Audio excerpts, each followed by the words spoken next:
As you can imagine,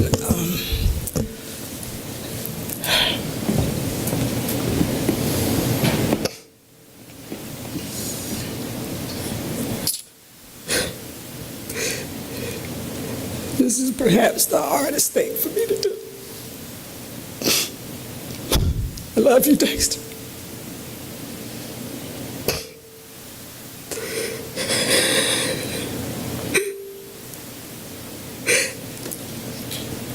Appreciate your leadership, your love.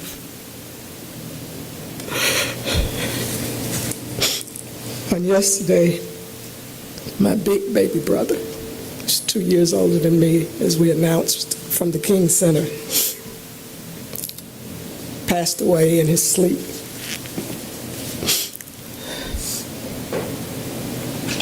After a 3.5-year battle with prostate cancer.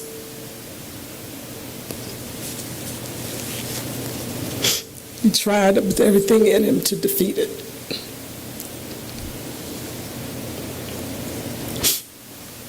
Fought to the very last minute. And as I stand here today,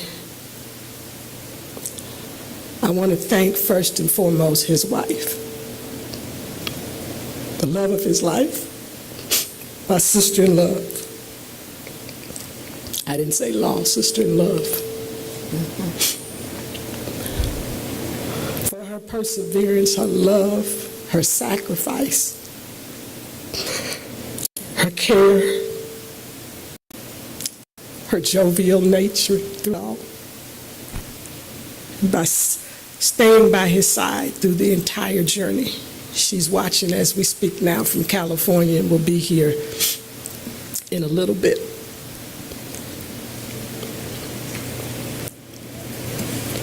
I love you, Leah. We'll see you soon. Give you a hug. To spend time, more time together.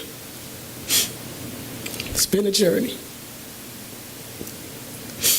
My brother Martin III wanted to be here. He was out of the country when we received the news.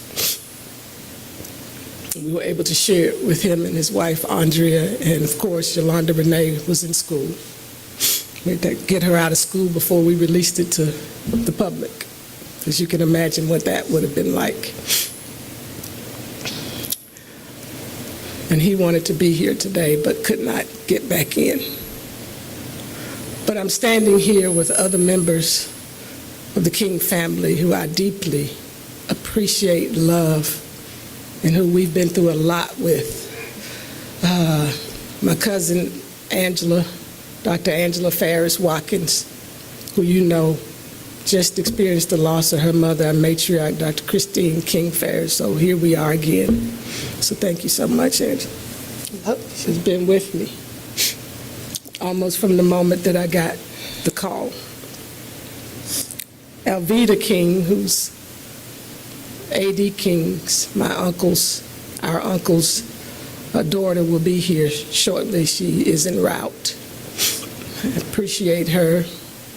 She came yesterday and spent time with me as well. I want to thank Laurel Hill, Reverend Toussaint Hill, many of you know,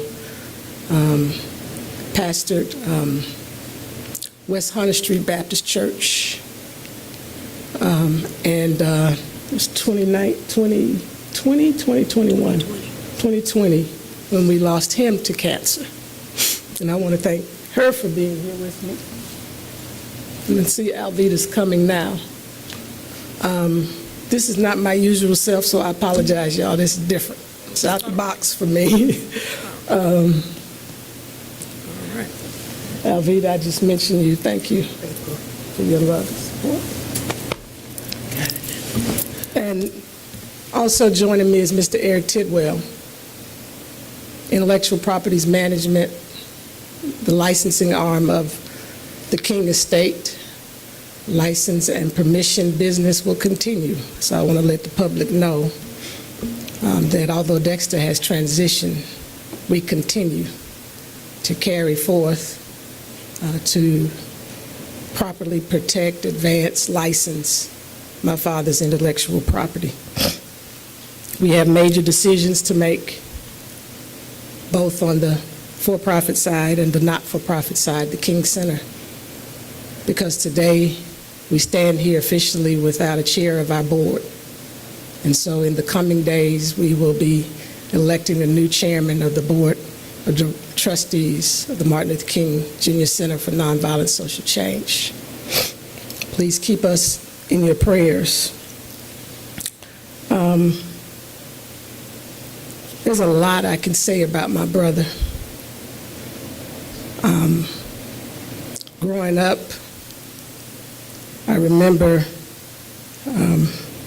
spending time in the evening when I was probably about 9, 10, maybe 11, and both he and Martin wanted me to plait their hair, braid their hair. Back then, they braided their hair because they thought it would help continue to make it grow, and so I remember spending that kind of time with them. I played a lot. I was a tomboy growing up and played basketball with my brothers, and until I had sense, I actually played football with them in the front yard. We had a really good time growing up. But Dexter always had this knacking and interest in business. He always was very creative and innovative. And I remember Isaac, our cousin Isaac, Angela's brother, and Dexter had their first business, K&F Photography. Oh, yes, they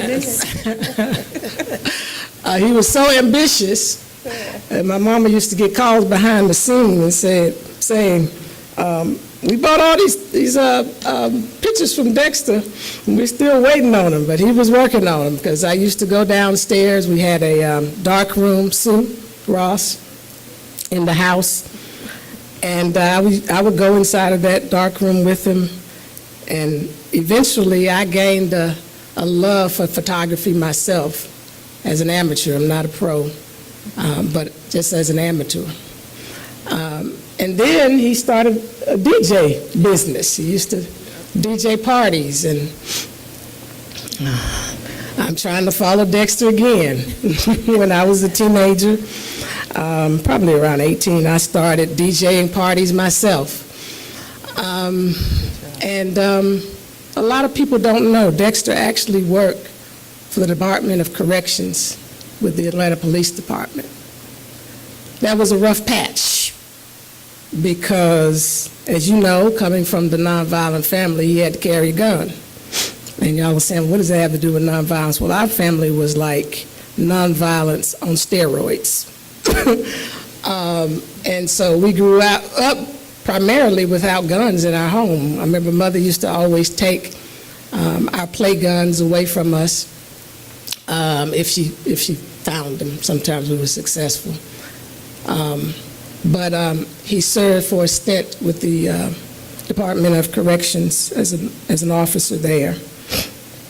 Spent some time with, what was the name of the funeral home that handled Daddy's remains? Handley Bales. Handley Bales Funeral Home. So all of this was in preparation. And their movies and stuff he did. Yeah, they know about the movies. They've been talking about that. He played my father in a movie, and the Rosa Parks Story. And when it came time to decide who would succeed my mother at the King Center, we went around the room. We were on a family retreat. And I think I was in law and divinity school at the time at Emory University. Yolanda was, in her acting career. Martin, I believe, at the time was on the Fulton County Commission. And so we kind of all looked at Dexter and said, it falls on you. But we knew, because of his business sense, that he would be the best person. And so he took the helm, we know one time, and then resigned, but then in '95 he took the helm of leadership at the King Center in the role that I now am in as the CEO. And Dexter was before his time. Even I didn't understand that. And he had a vision to build something that would bring my father to life through technology. Fast forward today, we understand that. People didn't understand it then. And so he came under vicious attack through the media, self-proclaimed scholars and others who didn't understand, because they were focused on, in their mind, they felt his intent was for profit. But Dexter had a prophetic intent. He saw into the future. And had that not been disrupted, we would have had something in this nation that could have been very potent and powerful for where we are today. True. And so that attack may have slowed things down, but I'm standing here today to say that I'm going to make sure that the vision that Dexter Scott King had will come to pass. Yes. We're going to bring all that to be through the King Center and the work of the King Center, because our world needs it like never before. And so I thank him. There were times when people thought we were so opposed. Dexter and I always agreed in principle, always. There were a few times, a couple of times, as you know, we had struggles from a methodological standpoint, but always in principle. But at the end of the day, none of that destroyed our love and our respect for each other. I always admired his brilliant mind, his ability to innovate. But I told him this year, I said, Dexter, you, to me, you have the most strategic mind that I know. Dexter was a strategist, and most people didn't understand and know that.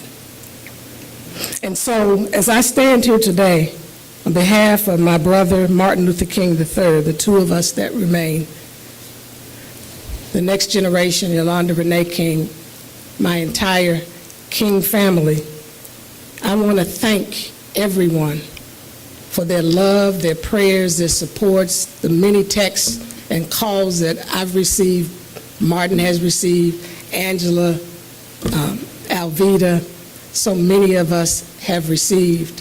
And know that when I get a moment, I'll text you back. But I want to thank everyone. And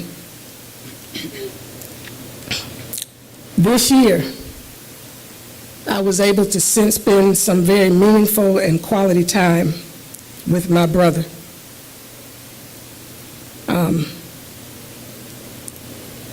And he often told me, and I told him, I love you. And he looked in my eyes and said, I'm proud of you and the work that you've been doing. And you take it forward. I know you're going to do a good job. To keep this legacy going, you got this.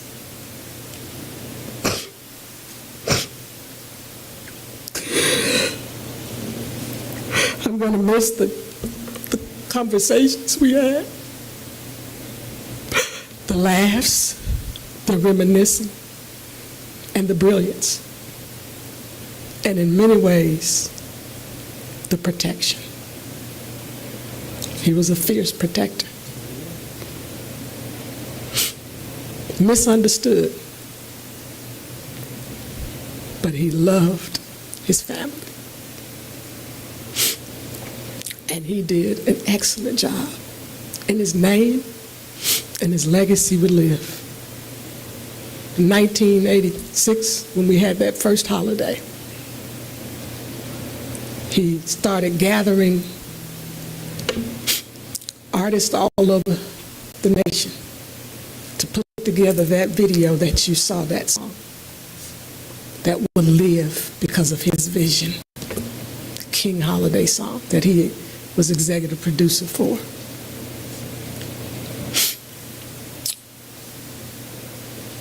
And what people really don't know and have failed to understand, Dexter used to always tell us and remind us as a family. Our father was a public figure, but he was a private citizen. And when people didn't understand and thought all of his intellectual work belonged to the public,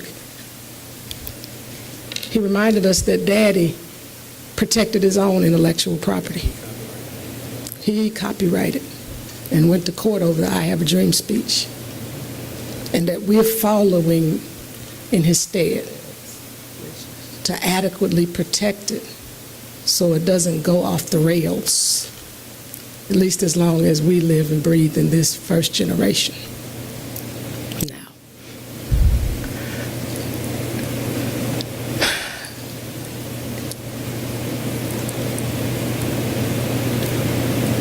and so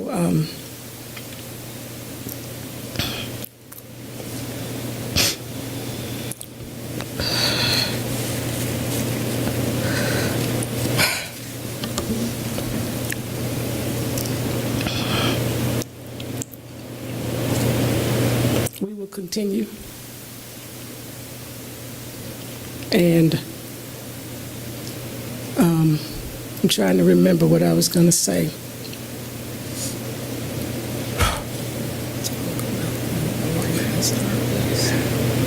Yeah, can't remember.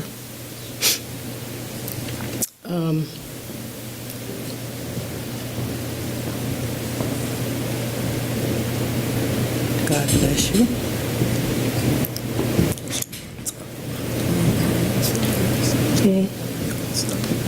Yeah, I will. Yeah. So, if it comes back to me, I'll mention it. But I did just want to say,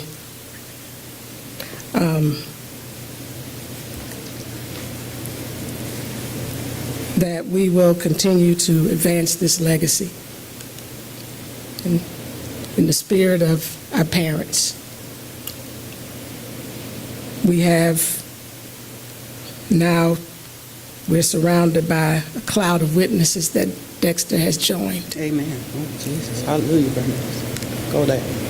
Hallelujah. He's with Mom and Dad. And I understand from Leah and Yolanda, Granddaddy, on both sides. Big Mama and my Nana on the other side, on my mother's side, and Uncle AD and Aunt Christine. He's there. And I understand from his wife, when he passed, he had a smile on his face. Praise the Lord. Ooh, And I think that was my parents said, "Welcome home, son. praise the Lord, Bernie. Yeah. You fought a good fight." Hallelujah. Dexter kept the faith. His mind was strong to the end. Praise the Lord. And we will be memorializing him and let everyone know when. Waiting for Leah to get here. We're following her lead. He was cremated on yesterday By his wishes. by his wishes. Yeah. But we are going to celebrate the life and legacy of a giant leader who did so much for this legacy. And I know what I was going to say. Okay. Praise God. So there's a photographer in this city, it's not Sue, who came up to me shortly after we sold the King papers here in this city. That was Dexter's vision and work. And he said, "I just want to thank you and your family,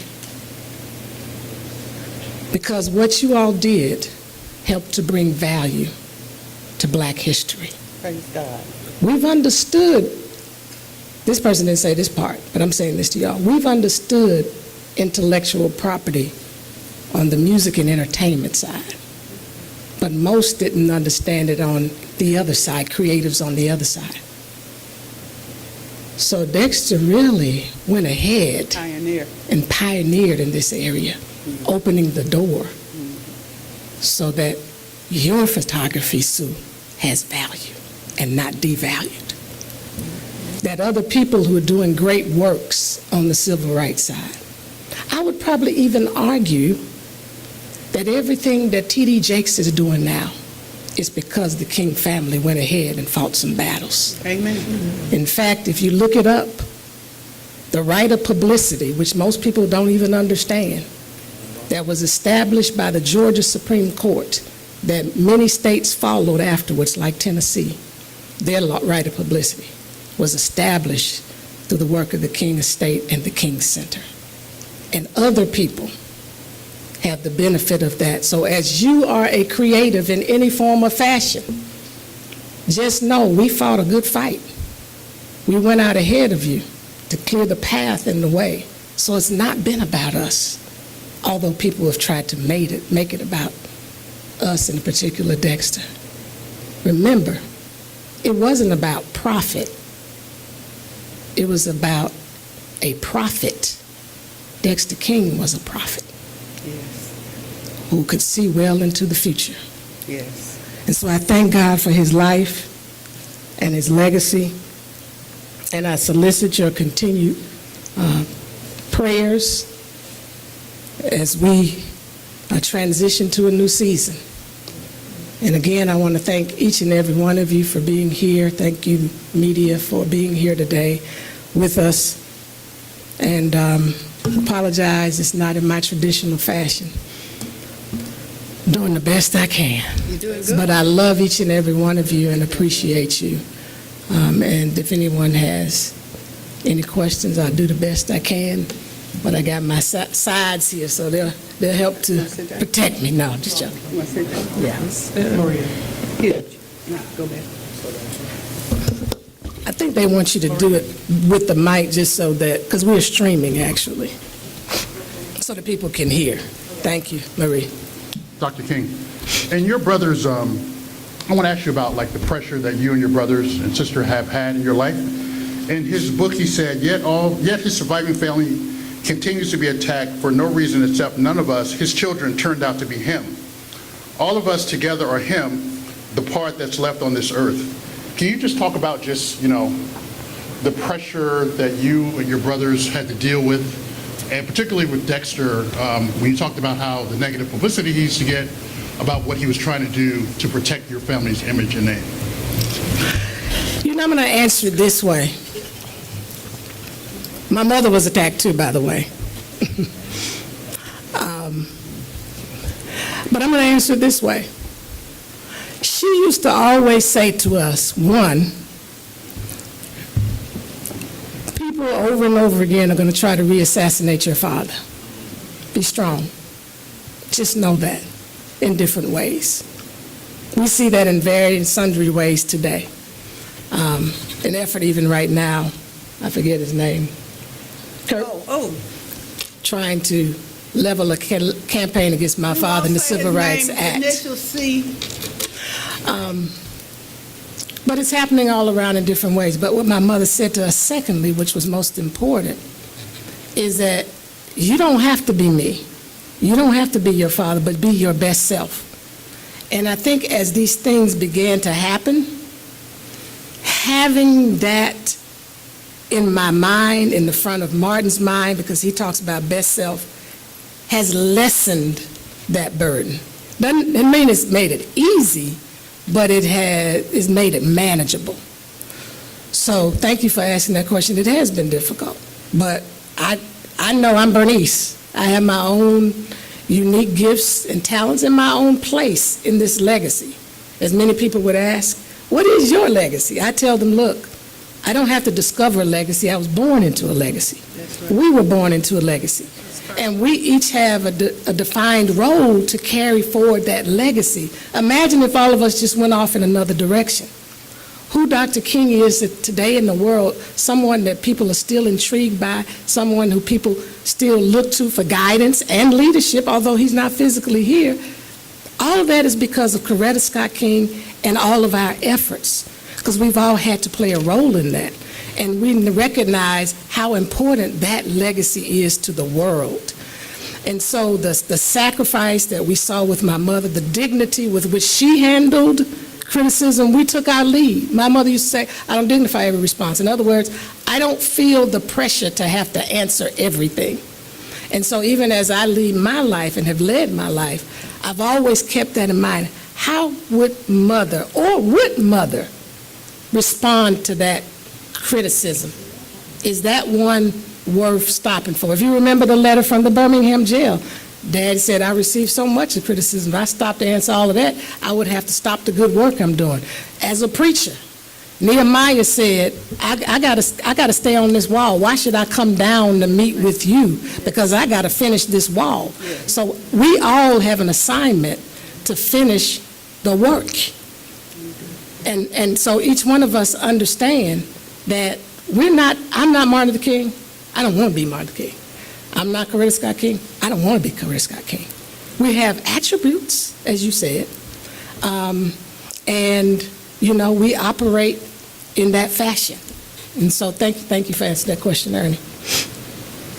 Dr. King, Maria Boynton, representing Odyssey, Atlanta, V103, WAOK 92.9 The Game, and Star 94. And first and foremost, we offer our utmost sympathies to you and the King family. You have given so much, your family has, to the world. When it comes to Dexter, how much did he pour of himself into the video that we saw earlier? And also, how do you want us to remember him? You have your childhood memories, you being the tomboy following after Dexter. How do you want us to remember him? So, he poured all of himself into it. He was a part of pulling the collection of artists together. As we saw Whitney and Prince, there was some Curtis Blow. I just saw Curtis's post on IG on the gram, and it was just wonderful. And I actually commented on it because of his work in it, and so many others. It was kind of like the "We Are the World." I got to get from this chair because it's kind of sliding. It's kind of sliding because of my outfit. So yeah, he put his creativity into it, and so. I guess I would say, obviously all leaders are visionary, but, I want people to see Dexter as an innovative, creative leader who was very fierce and focused on ensuring that the legacy of my father is protected and preserved in the right manner, because that's a lot. You're not just talking about, papers, but you're also talking about, ensuring that people don't just prostitute it. Now, can you do all of that in the wrong way? Can you do all of that? Louis Vuitton has to contend with black markets. People contend with that. But at the major level, right, yeah, right. At the major level, making sure that Daddy is represented in a new world. He wanted to bring it all into this new world of technology, and digitization. And so I'd like people to see him as the one who was at the forefront of that, and kind of waking us up to it, This is where, he used to tell us the new real estate is intellectual property. And we were like, what you talking about? He said, the new real estate is intellectual property. He drove that in our head. So yes, as I would see, a cutting edge, innovative, dedicated, determined leader and advancer of the legacy in this new world of technology, even though we haven't seen the manifestation yet. As I said, it is coming.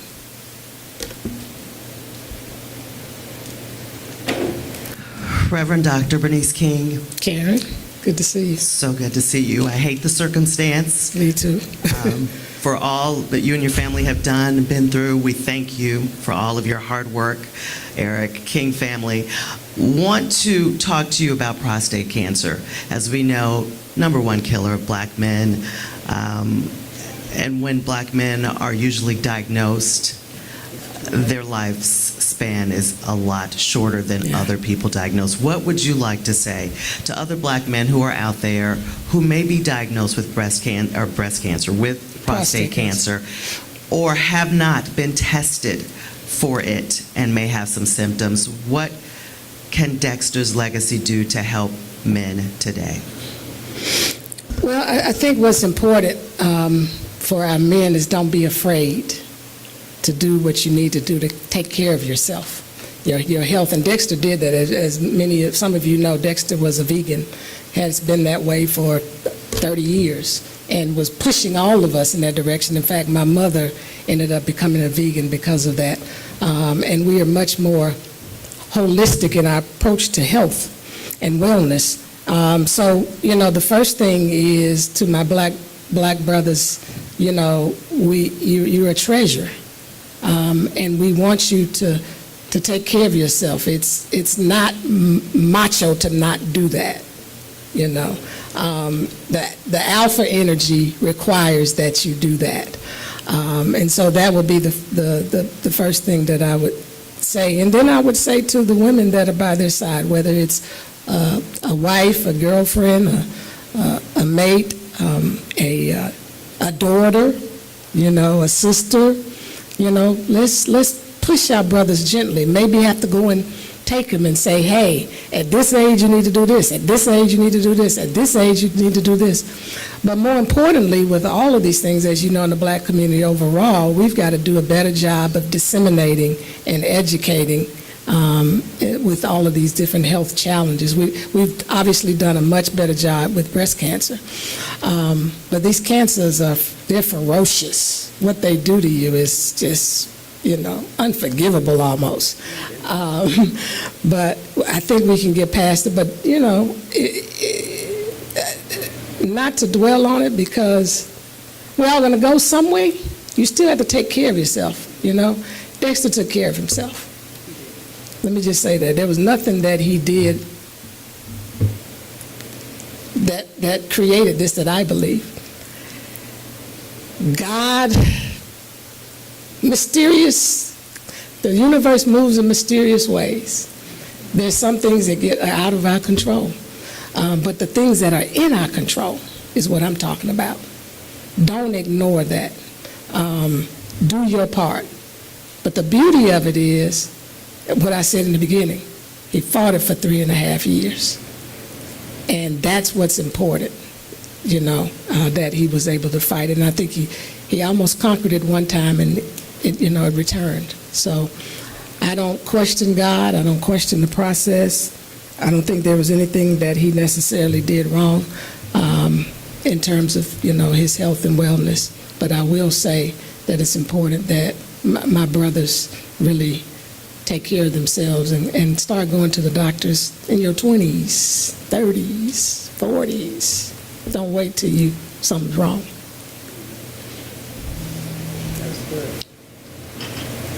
Hello, I'm Valencia Jones with Channel 69, that's Atlanta 69 WUPA TV. And my question is, if Dexter was here today, what would he have to say to his family and to everyone? You're asking me a question that's pretty deep. I'm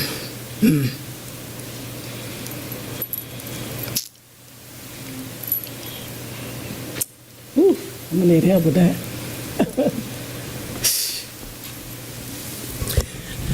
So Dexter, good morning, everyone. Is it still morning or is it afternoon yet? Still morning. Good morning. Dexter was a true intellectual, and he had a lot to say.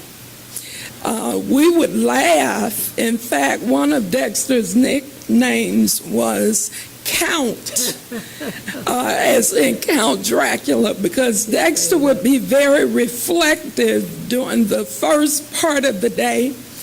And then just like the first and second part of the day, when the sun started going down. Make it plain, though. That means from 12 to 5, he was still up, reflecting.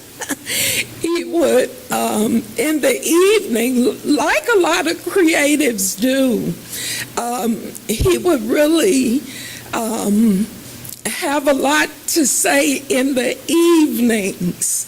So when we would say to Dexter, we need to have a conversation, can we do it at 11 a.m.? Can we do it at 1 p.m.? Dexter would say, I've got some other things to do. Can we do it at about 8 p.m., 9 p.m.? And we would say, okay. But then Dexter would go on, and everything he said was brilliant. Everything he said was really brilliant. He had such a creative mind. He was such an intellectual. He was well-read, well-studied, well-versed. And so what he would say to us now is, you all have got to keep going. I've done my work. You all have got to keep going. That's what he would say. And Dexter, Yolanda, and I are the more visible creatives in the family: music, dance, theater, and all of that. If you see Dexter's work, my own children were in the video, and he would tell all of us in the video. Bernice can honestly sing and rap and dance too, and she was a DJ, but you want to remember her as the Reverend Dr. Bernice King. But she has some of the most, she insists we have to have fun.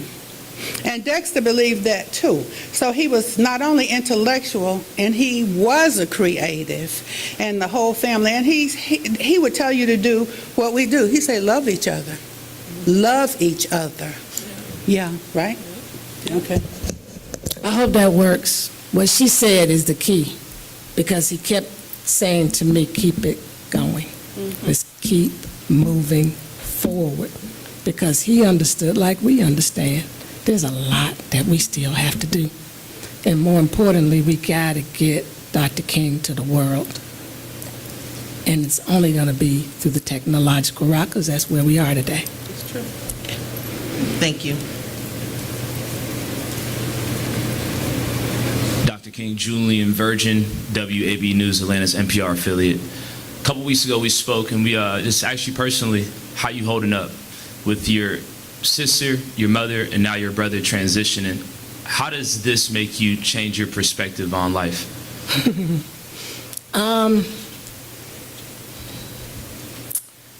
Wow.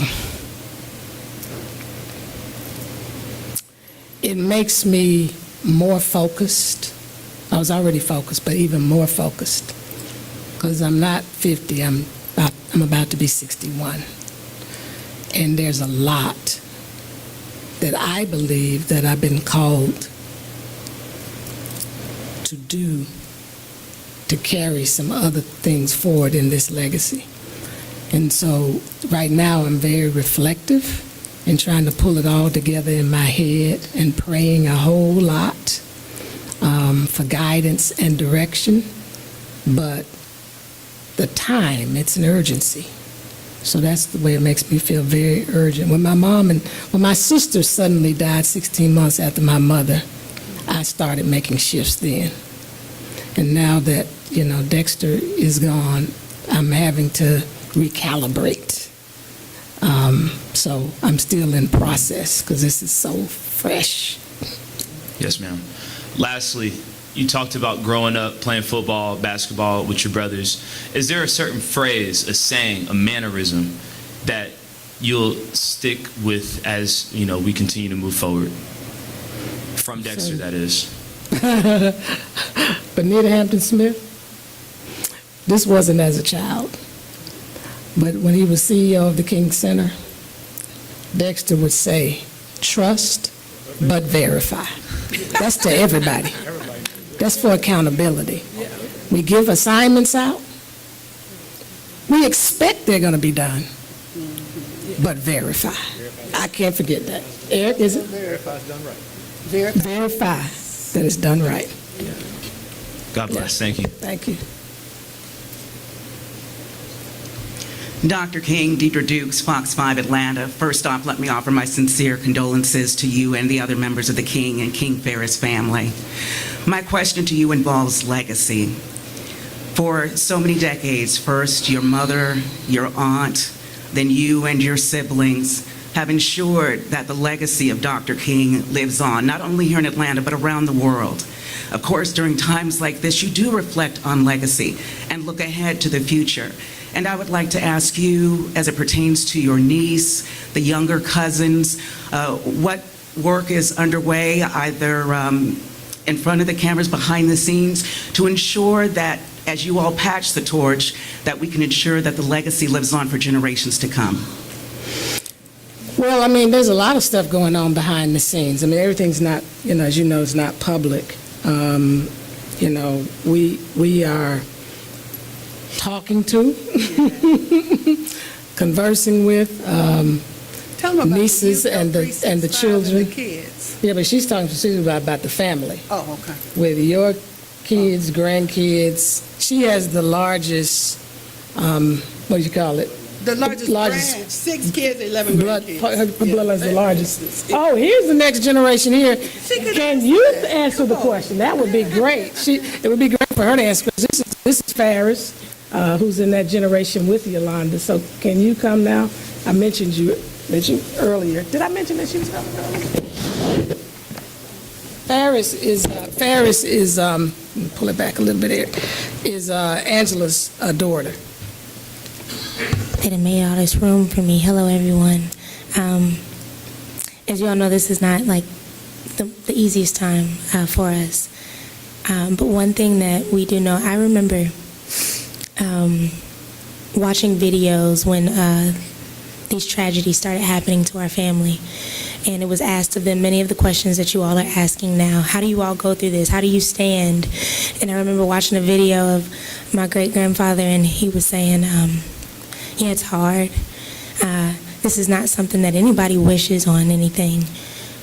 But if God saw fit to give us this plight, then he also saw fit to take us through that. And so as for us in this next generation, we are learning the literal resilience that they learned, which will sustain us in the years to come. And so I don't necessarily want to answer the specific question about what literal work are you doing, but more so I want to let you know that the training has to be done before that work can even begin, because this is a heavy plight. This is a heavy task. This is a heavy journey to go through if you're not prepared for it. My grandmother did an amazing job alongside my Aunt Coretta. When it looked like there was nothing, they picked up and had something. And that is what everybody behind me and the people that you don't see in my family, that is what they have continued to do. And we will continue to do that as well. I know you all see Yolanda Renee, and she's doing an amazing job.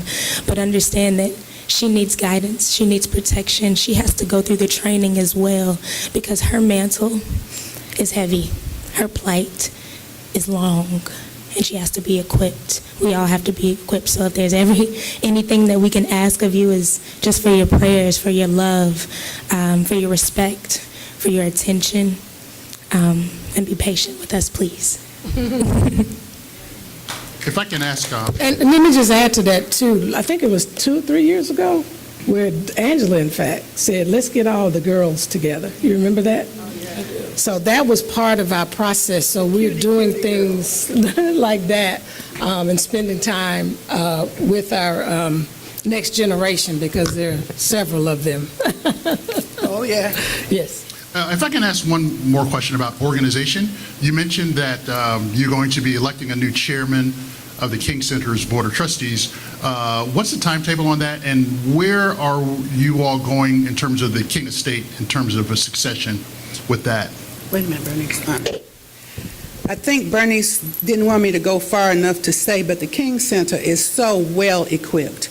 with training, with programs, and has stepped into digitally. They do digitally, and we do, because Angela and I are on the board as well, reaching into millions with training. And the training will continue.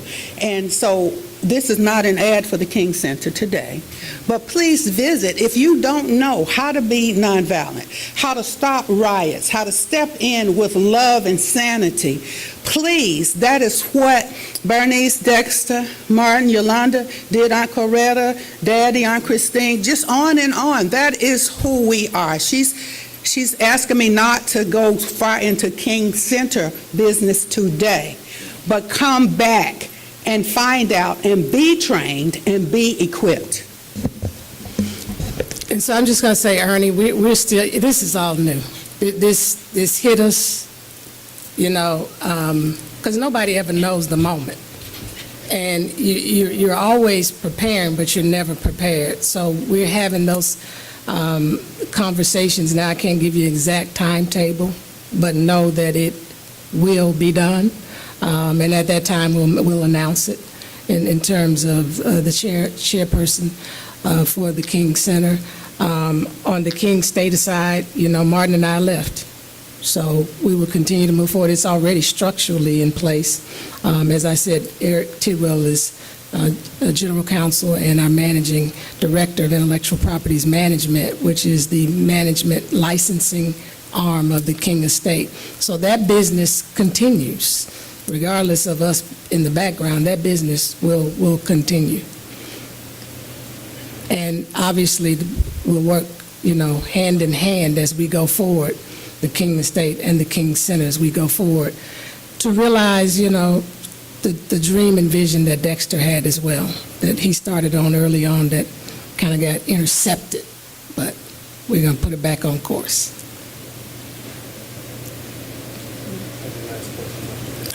That's it. Thank you all so much. I appreciate you, and again, I love you, and please have a safe day. And continue to keep us in your prayers. God bless you.